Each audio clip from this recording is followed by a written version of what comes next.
Against the motion, it's time to end affirmative action, Kimberlé Crenshaw. Hi, I'm Kim, and I am a beneficiary of affirmative action. Despite what our opponents want you to think, Americans continue to support affirmative action for women and for people of color.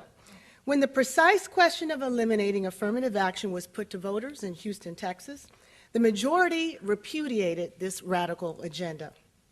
In supporting affirmative action, Americans inherently know that while it is one thing to pull down those no trespass signs, it is another task altogether to build pathways to and through our institutions that are genuinely and visibly open to all.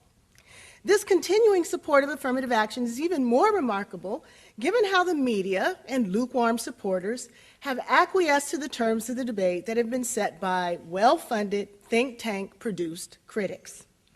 Think for just a moment about what is missing in the way that affirmative action is usually framed. The debate is usually premised on the metaphor of an equal opportunity race, where we all begin at the starting line.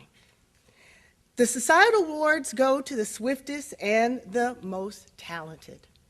Now, the problem with affirmative action, as we are led to believe, is that it distorts the race by giving some people a head start halfway around the track. So when the winner is a woman or a person of color, or for goodness sakes, a woman of color, supposedly we all know that it isn't because she was the swiftest runner or thinker or planner, but because of the head start that she happened to get. Now, some supporters of affirmative action will agree that the runner got a head start, but will justify the head start in terms of a diverse society. Now, don't get me wrong, I'm all for diversity. It's the language of inclusion used by the military, by corporate America, virtually all colleges and universities, and yes, by the Supreme Court too. These are good allies to have on our side, and on this one, they're firmly with us. But while all sides of this debate focus on the disabilities of the runner, they wind up missing entirely the crippling conditions of the track. So what if instead of training our gaze at the runner, we looked instead at the conditions of the track? What if we really looked at the different lanes that America's runners have to run in? If we looked at that, we see that some of those lanes are nicely paved, even surfaces, beautifully well lit with freshly painted lines. Other Americans, though, have to navigate lanes that are riddled with obstacles and debris, where to stay in the race, they have to climb walls, scale barriers, cross over craters, avoid detours, and confront a host of conditions that others never face, just in order to even see the finish line. Affirmative action is quite simply a commitment to remove the effects of these obstacles that impede the race for some using a wide variety of tactics and strategies. Now, the other side will riddle us with language about preferences. They'll talk about racial preferences. They won't talk about gender preferences as a way to get you to forget what you know about the track and to focus instead on what you think you know about the runners. Now, there's a wealth of information that gives content to the obstacles that run a full gamut from traditional discrimination in employment, where blacks with a high school diploma actually lose out in the competition to whites with a criminal record, and where the same resume receives 50% fewer white callbacks than black-sounding names do.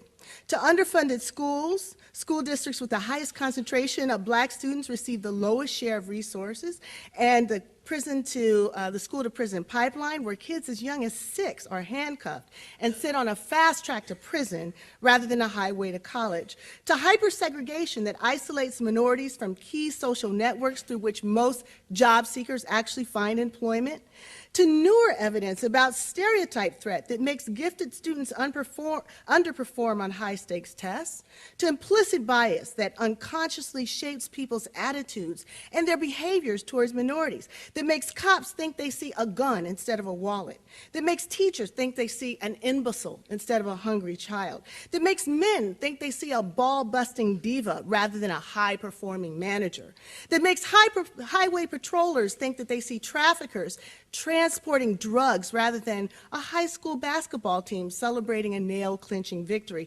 This evidence from disciplines as diverse as sociology, economics, law, cognitive science reflects just the barest summary of the conditions that are out there. Modest efforts to build bridges and patches over these obstacles are not preferences. They are corrections to ensure equal opportunity. Now, to be sure, there are preferences that are up there, and they are dangerous and obsolete. I'm talking about the preferences for wealth, for legacies, for power, for social networking, preferences that permit this privileged and lucky cohort to simply show up at the race to win. They don't have to run, they don't have to work hard, no one scolds them or their families or their communities about discipline, and they don't have to break a sweat. Let's take the guy up there on the people mover. Through his family's money, his daddy's connections, a bunch of good old boy backers, a society trained to look the other way, this guy can get a C average at Yale, enjoy an undistinguished record at Harvard B School, and in due course simply lean over to the finish line to receive the most coveted job in the country. If there is a poster boy against real preferences, who better than George Bush? But now, how is it that this colossal preference that attends to the privilege is overlooked? I call it, look, it's a black man's strategy. Look at this, check this out. Now, this cover appeared on Newsweek during the controversy over affirmative action at the University of Michigan. Affirmative action, 10 ways to think about it now. Now, let's think about this picture for a minute. What are at least 3 ways that we're told we're supposed to think about affirmative action? It's important for you to know that Newsweek was communicating a message here. This person wasn't a student involved in Michigan. He was a model. He was photographed many times with various attire to arrive at the picture that showed the message that Newsweek wanted you to know. As Janine Jackson reported in her study of affirmative action, media coverage routinely focuses on race, not gender, on blacks, not other people of color, on elites, not people of color from all classes and both genders. White women are the single largest group to benefit from these programs, as reported by the labor statistics, but you certainly wouldn't know it from the way the media covered it. What does this tell you about the nature of the debate when, in fact, the real picture of affirmative action looks a little bit more like this?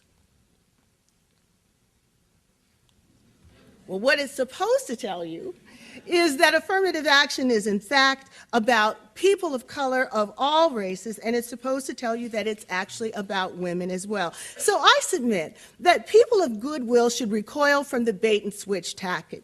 They should recoil from any kind of argument that frames this solely in terms of racial preference and solely in terms of one group. I would submit to you that the proposal to eliminate affirmative action repudiates King's call that day standing in front of the statue of Abe Lincoln to make good on its promises of fairness, freedom, and equality. It substitutes that soaring oratory for a simple 3-monkey solution to our problems. We can make it all go away if we agree to see no evil, speak no evil, and Kimberlé Crenshaw. Thank you.